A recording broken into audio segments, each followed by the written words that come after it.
સહજાનંદ સ્વામી મહારાજની જય, અક્ષર પુરુષોત્તમ મહારાજની જય, ગુણાતીતાન સ્વામી મહારાજની જય, ભગતજી મહારાજની જય, શાસ્ત્રીજી મહારાજની જય, યોગીજી મહારાજની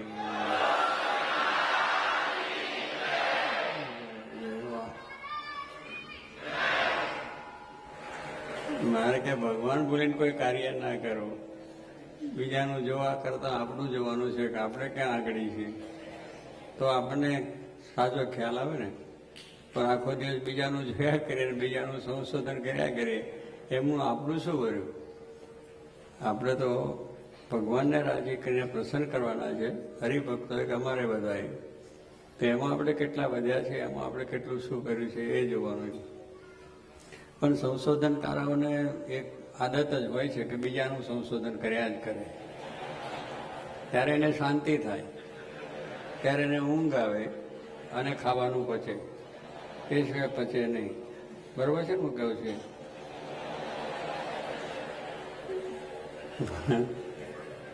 આજે એવું, કારણ કે દુનિયાના ક્રમ છે કે બીજાની ખોડ, બીજાનું કંઈક જાતની ભૂલો છે, બીજાના કંઈક પ્રશ્નો છે, એના વિચારમાં આને આમ થયું, આને આમ થયું. આપણે બધાનું જે થશે ભગવાનને પ્રાર્થના કરો, હવનું ભગવાન સારું કરે, હવની બુદ્ધિ સારી રહે, હવ સુખી રહે અને હવ ભગવાને ભજીને આત્મકલ્યાણ કરે. આપણી એ જ ભાવના છે.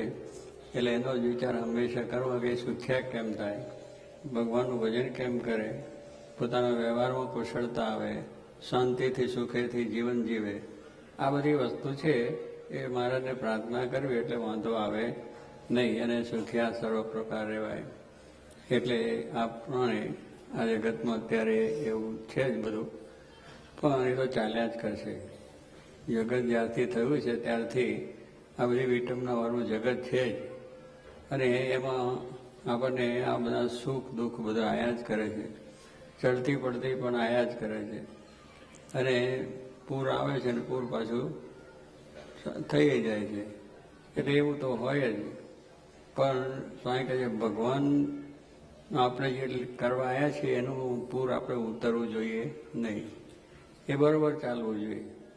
એની અંદર નિયમિત રીતે ભજન થાય, નિયમિત રીતે કથા વાર્તા થાય, નિયમિત રીતે દર્શન થાય, નિયમિત રીતે આપણે બધું જ કામ થઈ જાય. ખોરાક પણ નિયમિત કરવો જોઈએ તો શરીર સારું રહે. પણ જ્યાં ત્યાં ખાયા જ કરીએ, મંદિરમાં એ તો ઠીક છે પણ પ્રસાદ કહેવાય, પણ બહાર તો ગમે તેવું ખાવાનું, ગમે તેવું હોય તો શરીર બગડે ને વધારે પડતું ખાઈએ તોય થઈ જાય.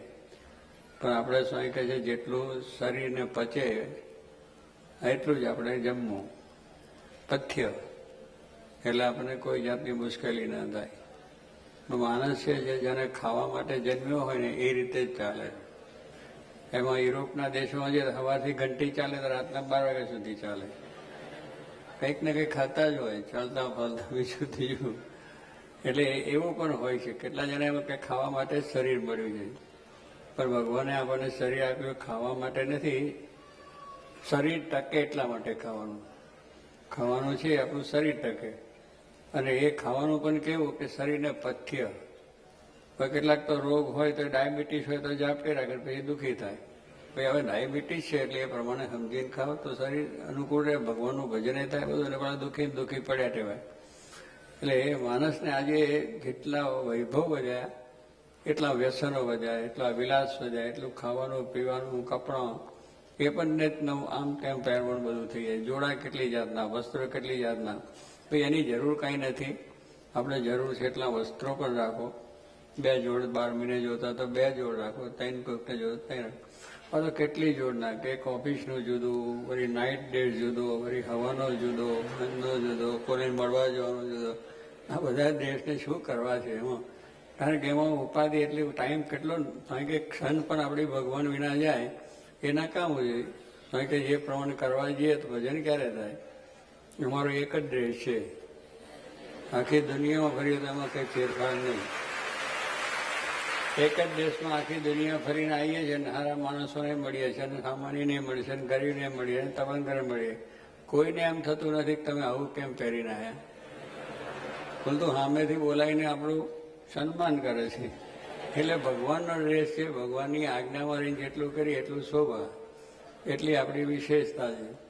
પણ આ પ્રમાણે આપણે તો જાણે કે આ બધાથી આપણી વિશેષતા છે. બહાર કપડાથી સારા ટાઈટ ટ્યુબ કરીએ તો આપણો વટ પડે, આપણે ત્યાં વિશેષતા થાય.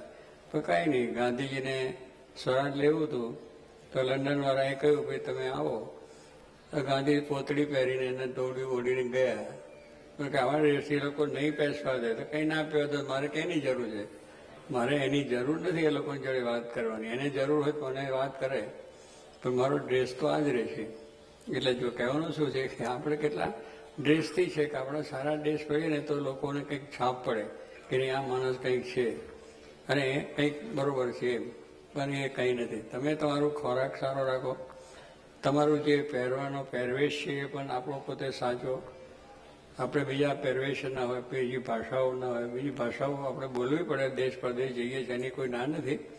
એનું પ્રાધાન્ય નથી. તમારી પ્રાદેશિક ભાષા છે એ તમારા સંસ્કાર સાથે રહી છે, એને આપણે સાચવો. અમારા પ્રદેશમાં બહુ કહેવું પડે કે ભાઈ ભાષા તમે સાચવો, તમારો ધર્મ પણ સાચવો, તમારો પહેરવેશ પણ સાચવો, તમારી રહેણી કહેણી પણ તમારી અસલ જ રાખો. ઓલ્ડ એજ કેમ બોલતો ખરો પેલા? અરે હું તારા જેટલો શીખ્યો નથી, પણ આ જરા પરદેશ ફરતા થયો એટલે થોડું શીખ્યો છે એની વાત કરું છું. Old is gold. એને માટે પરદેશવાળા એની બહુ જ રક્ષણ કરે છે. જે એન્ટિક જેને કહેવામાં આવે છે, તો એન્ટિક વસ્તુને એ લોકો સાચો મકાનોની અંદર પણ જે જાતની એની 150 વર્ષ પહેલાંનું જે હોય એને જ સાચવી જ રાખે, તોડવા ના દે. એ વસ્તુ એમને જૂની થાય ગમે તે થાય પણ જોવાને માણસો જોવે છે. તો એન્ટિકનો મહિમા આજે છે, એના પૈસા પણ બહુ આવે. કોઈની પાસે એન્ટિક હોય તો રાખી મૂકજો, પૈસા ઘણા આવે છે. એટલે કહેવાનું ભાઈ એન્ટિકની મહિમા કહેવું છે. એટલે કહેવાનું છે કે ઓલ્ડ છે એટલે જૂની વસ્તુ છે એ છે. તો જૂનામાં જૂની વસ્તુ કોણ છે? ભગવાન. એ અસલ વસ્તુ છે, ઓલ્ડ છે ને. અને એ ભગવાન છે એટલું તમે રાખો તો બધું દુનિયા માત્રનું બધું આવી ગયું. પણ આપણે પેલું નવીનતા જોઈએ કે મકાન હોય તોડી નાખે પાછું બીજું કરે. એટલે ભાઈ એને રહેવા દે ને, એટલામાં રહેવાનું શું વાંધો હોય? પણ પૈસા આવ્યા, પૈસા એટલે કંઈ એમાં રહેવાય પછી? પણ આપણે બાપ દાદા રહ્યા આટલા વર્ષોથી પછી આપણે સાચવવું જોઈએ ને. પણ આપણે એવું છે કે અસલ વસ્તુને આપણે સાચવી શકતા નથી.